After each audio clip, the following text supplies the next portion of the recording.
almost unbelievably stupid piece accusing Peterson of, quote, reactionary politics that validate white, straight, and cisgender men at the expense of everyone else. Really mouth-breathingly stupid, but there you have it. Jordan Peterson joins us tonight. Professor, thanks for coming on. So obviously a hurt dog barks. You've done something that has made people upset. What do you think you've said that the left finds so provocative and upsetting?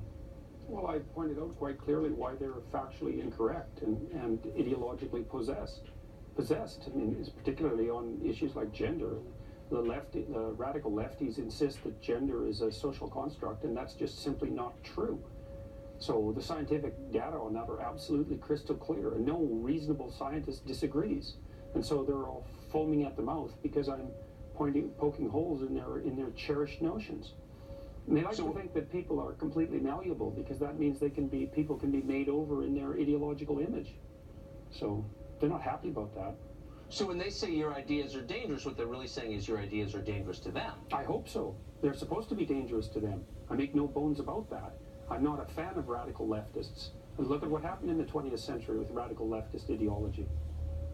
What has your job been like back in academia? I mean, you can't be one of many people who has these views where you live and work.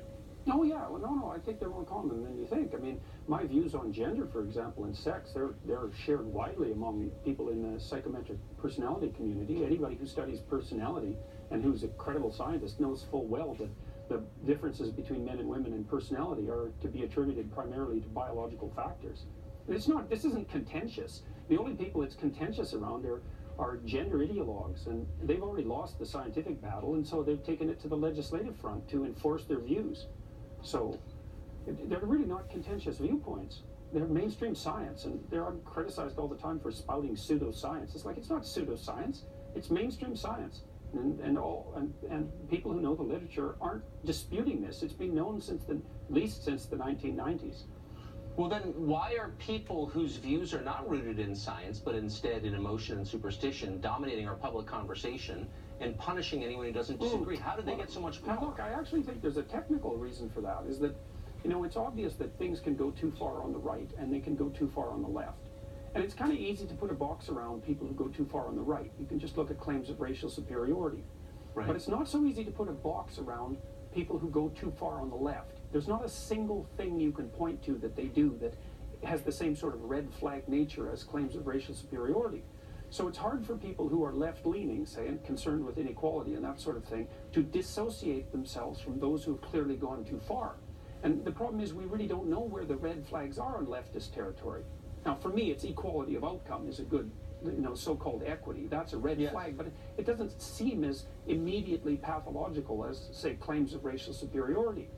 So it's harder for people on the left to dissociate themselves from the people who would do everyone in, essentially. So you drew the line at pretending that biological sex isn't real. I mean, that's how you first became famous, because you said, I'm not going to lie about science. Well, do you think it's a good place for the rest of us to start? Well, I think it's a reasonable place. I mean, the Canadian government built a social constructionist view of gender into the law, and that's just incorrect. I mean, the idea that biological sex, gender,